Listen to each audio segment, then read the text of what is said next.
Bom dia para todos, né, vocês, e uma honra novamente, né, agradecer ao pastor Everton pela confiança de estar repartindo com a gente essa responsabilidade de compartilhar uma palavra.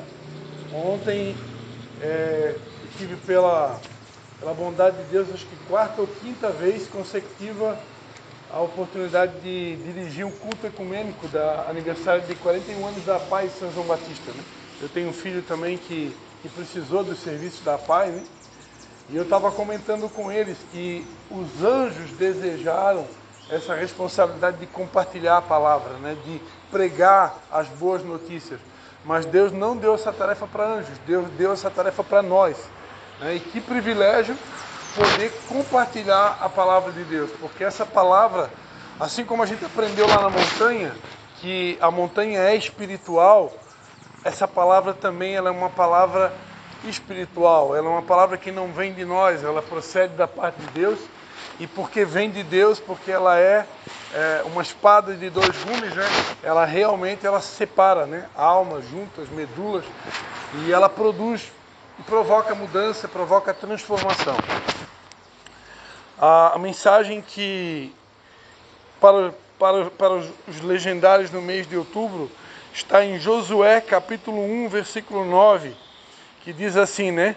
Não fui eu que lhe ordenei, seja forte e corajoso, não se apavore, nem se desanime, pois o Senhor, o seu Deus, estará com você por onde você andar. Então, algo que eu tive a oportunidade de aprender sobre essa palavra, não muito tempo, é que ser forte e corajoso não é um pedido de Deus.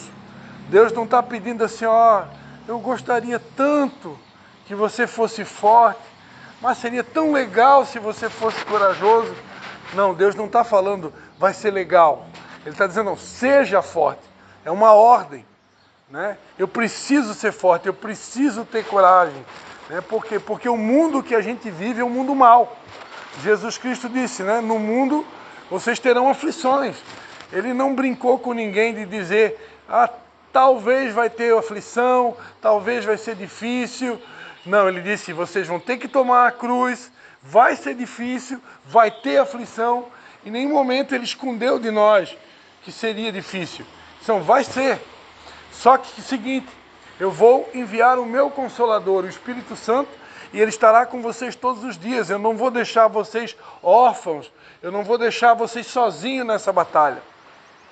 Agora, é necessário ser forte. Agora, ser forte não quer dizer que você nunca vai sentir vontade de chorar, que você não vai ter dias tristes, né? A mesma palavra, ela vai dizer que tem um dia mau, tem tempo de rir e tempo de chorar. Eu aprendi não faz muito tempo que quando a palavra de Deus diz que o choro pode durar uma noite, mas a alegria vem pela manhã, eu achava, quando eu era bebê na fé, que tipo assim, se eu tiver uma noite de choro, tudo bem, no outro dia de manhã vai amanhecer o dia e aí eu vou poder sorrir. Mas hoje, com 50 anos de idade, eu descobri que o choro, muitas vezes, o tempo de choro, pode ser uma estação inteira, pode ser um mês inteiro, pode ser um ano inteiro. Eu aprendi que tem pessoas que têm lutos que podem durar 5 anos, 10 anos. Se é a tua mãe que faleceu e você era uma pessoa extremamente apegada a ela, tem pessoas que levam muito tempo para poder superar. E glórias a Deus que existem pessoas que são mais fortes, tem pessoas que conseguem superar um luto muito rápido.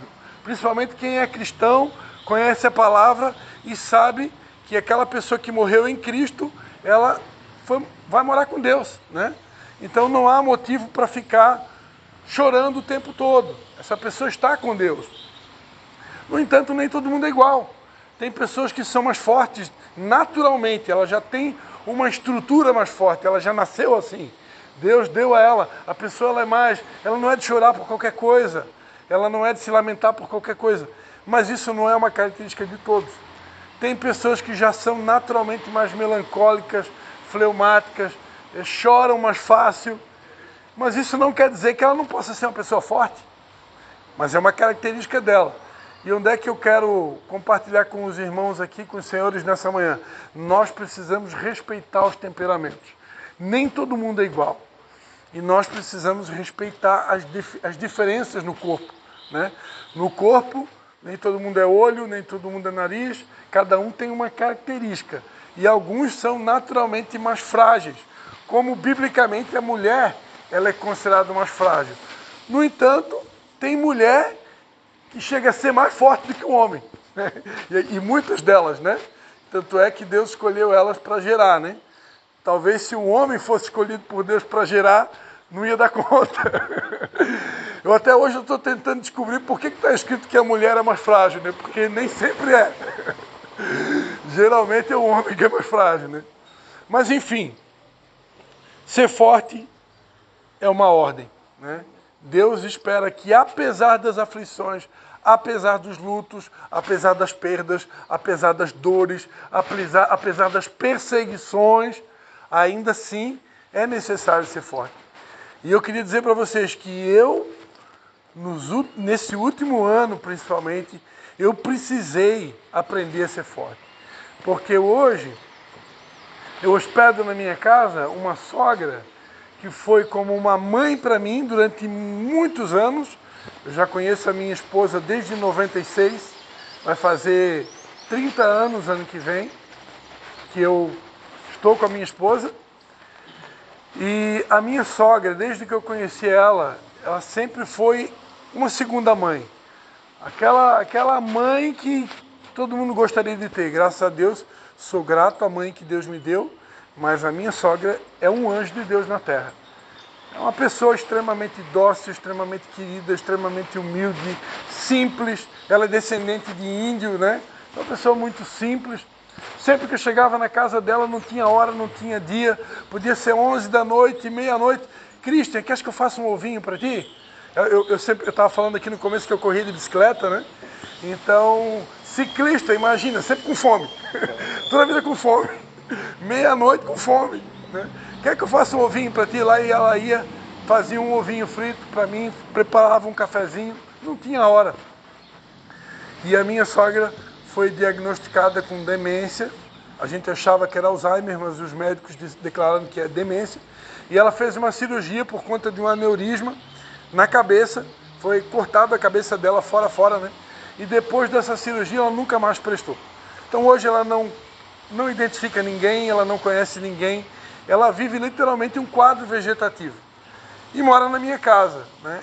E eu confesso para vocês que a gente como pastor, além de todas as outras demandas que a gente tem, que não são poucas, a gente também trabalha, né? E tem um filho considerado especial, uma menina de 18 anos, tem esposa, atualmente agora são 3 igrejas para cuidar, que eu fui promovido, né? Meu pai aposentou e passou 2 igrejas para me cuidar. Então, é uma série de demandas e mais essa situação não foi nada fácil, né? Essas coisas me mexem muito comigo. Eu sou muito emotivo. E todo dia acordar e ver uma pessoa doente, morar com você, e você querer, nós que acreditamos no milagre, nós acreditamos na cura, mas nem sempre Deus cura. Nem sempre Deus vai dizer sim para nós. O Deus que diz sim também muitas vezes diz não. E ele ensina na Bíblia que tem doenças que não adianta orar. Tem doenças que não adianta orar. Por quê? Porque é o ciclo da vida. A gente vai ter que ir partir dessa glória, desse mundo, de alguma maneira. E se for por alguma situação como essa, paciência, né? Não estou dizendo que a gente não possa crer no milagre da oração, porque Deus pode fazer. Mas no caso da minha sogra, eu sinto que realmente Deus, na sua soberania, permite que seja dessa forma, né? Então, a gente precisa ser forte. Precisa ser forte. É necessário ser forte. E ter coragem, né? Ter coragem por quê? Porque Deus está contando com a gente, né? Para entrar em ambiente, para saquear o território do inimigo, para estabelecer o reino de Deus, para fazer a vontade dele na terra como é feita no céu. E para isso eu vou ter que ter coragem de enfrentar qualquer situação necessária. Não posso desanimar. E por último, lembrar sempre que onde eu pisar a planta dos meus pés, assim como Deus foi com Josué, Ele estará conosco. Nosso Deus não vai desistir de nós, Ele não vai nos desamparar, Ele não vai nos abandonar. Ele estará conosco todos os dias, independente do lugar, né? Durante muito tempo, eu aprendi que Deus normalmente Ele nos escolhe para uma geografia. Mas, nos últimos anos, Deus me lembrou muito daquela passagem que está lá em Atos capítulo 1, que vocês serão minhas testemunhas, tanto em Jerusalém, Samaria, até os confins da terra. Então, é até os confins da terra. É onde Deus nos enviar. Se você pode ser um pastor de São João Batista, ou de Nova Trento, ou de Canelinha, mas se Deus te enviar para Londres, Deus está contigo lá em Londres. Se Deus te enviar para os Estados Unidos, Deus vai estar contigo lá nos Estados Unidos. Porque Ele é conosco onde você estiver. Ele não vai te abandonar porque agora você está no outro país. Não, Ele está com você o tempo todo, né? E aqui o autor da mensagem, ele deixou aqui, 3 pontos. Transforme o outubro em degraus de vitória. A gente pode pensar assim, poxa, já estou no finalzinho do ano, não foi um ano fácil, não conquistei o que eu queria conquistar, não realizei os sonhos que eu gostaria de alcançar. Mas falta 3 meses. E 3 meses para Deus é muita coisa. Deus virou a chave de José do Egito, um camarada que foi preso numa prisão, foi abandonado numa cadeia. Deus mudou a sorte dele num dia. Deus parou o sol por causa de Josué. Então Deus só precisa de um dia. E nós temos ainda 3 meses pela frente. Então por mais que possa pensar, poxa, se até aqui eu não alcancei sonho nenhum, estou terminando o ano, foi difícil demais. Poxa, temos 3 meses. E 3 meses Deus pode virar uma chave, Deus pode mudar completamente a nossa história e a gente poder terminar o mês de dezembro com um sorriso nos lábios, né? E declarando aquela música, né? O hino da vitória. Amém. Amém. Então transforme cada dia desses próximos 3 meses em degraus de vitória.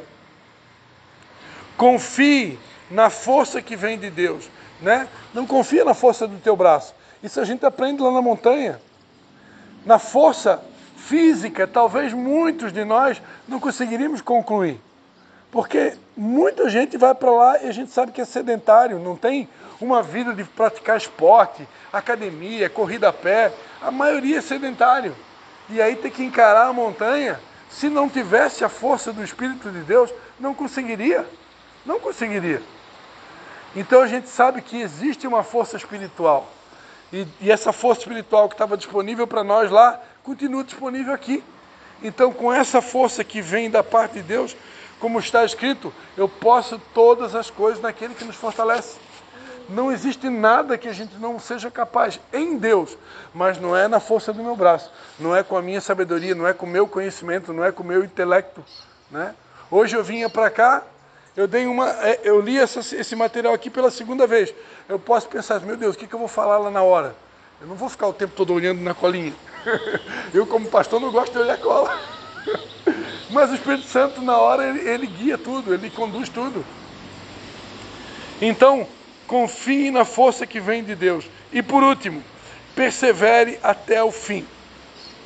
Não largue a espada. O povo de Israel só viu Jericó cair porque marchou até o último dia. Lembra quando Deus disse para eles dar 7 voltas em redor de Jericó? Né? Foi só no último dia, com o grito, é que Jericó caiu. Então, muitas vezes vai ser assim. Nos 45 do segundo tempo é que Deus vai nos dar a vitória. Então, persevere, né? As coisas com Deus é para quem persevera. Quem lança a mão do arado e olha para trás não é apto para o reino de Deus. O reino de Deus é um reino para um exército que marcha, que não desiste, que persevera até o fim. E a palavra de Deus diz, aquele que perseverar até o fim, esse vai ser salvo. Então a salvação, por exemplo, ela não é para todos, é para quem persevera. Então nós temos ainda outubro pela frente, novembro pela frente, dezembro pela frente. Seja forte não desanime, seja corajoso, lute as tuas guerras e Deus será com você e vai nos dar vitória, porque como está escrito, se Deus é por nós, quem será contra nós? Amém? Deus abençoe a todos.